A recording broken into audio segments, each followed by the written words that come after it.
Hello, I'm Michael Redmond, professional Go player. In this video, I'm going to be talking about the Go proverb, a Ponnuki is worth 30 points.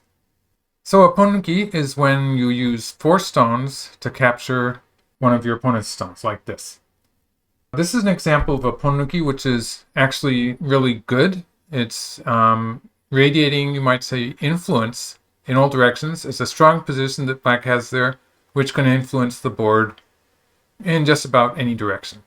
So a Ponnuki, it's really good when you have it somewhere in the center, in a wide space in the center of the board.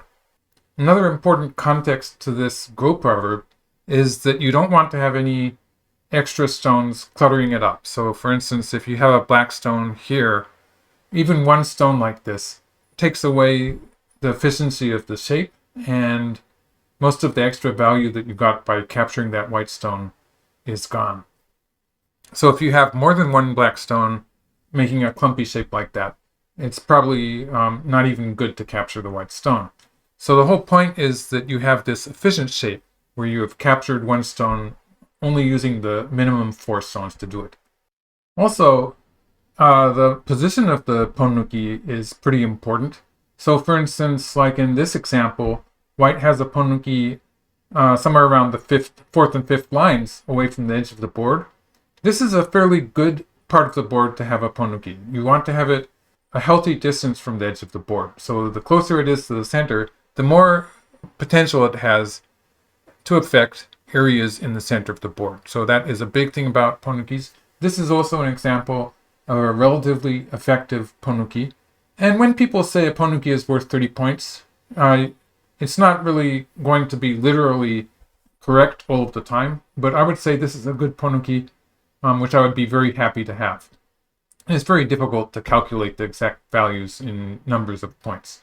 But I'm going to try to define it in a way by comparing it with a different shape. So this is a shape where white looks like white has played a shoulder hit here and black has curled underneath, and white has jumped towards the side. And black can answer this by wedging like this. And this is a position where white has to play a move to connect the stones. White basically has to connect these 2 stones with a hanging connection. So this makes sense. This is a good move. It connects the 2 white stones. And this position, we can call it close to even. And black will probably peep here and white connects. It's close to even, but you do notice the white shape, it does not have 2 eyes yet, and there's still some fighting that will continue here. So we're going to assume that black plays this mistake and allows white to capture it, and compare these 2 shapes. So I would say the comparison of this shape, which is arguably about even, and this shape, which is obviously good for white. This is what we are calling a Ponnuki being worth 30 points. So it's the difference between these 2 shapes. So you want to have your Ponnuki a healthy distance from the edge of the board. In this case, there is an extra white stone there at this point. It was played in exchange for the marked black stone. So that's a move that I can live with, having that white stone there in this case. So this would be a very satisfactory, it would be a happy Ponnuki for white to be able to play. And again, the whole point is there's no extra white stones like this. On the other hand, a move like this, which does improve white's position, and is, in some cases it would be taking control of the top side of the board. This kind of move can be attached to a Ponnuki and not really reduce the value of the Ponnuki. So finally, let's look at a position which happens a lot in real games. Okay, so we have this position here where white has captured a black stone on the 2nd line. So this is actually a joseki shape, which is fairly commonly played in strong players games. So I did make a video about the 3-3-point invasion, which included this variation. I'll just show you the moves here.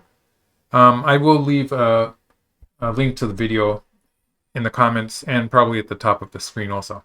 So this is a case where a very commonly played joseki, where black has captured the corner territory and white has captured a stone on the upper side.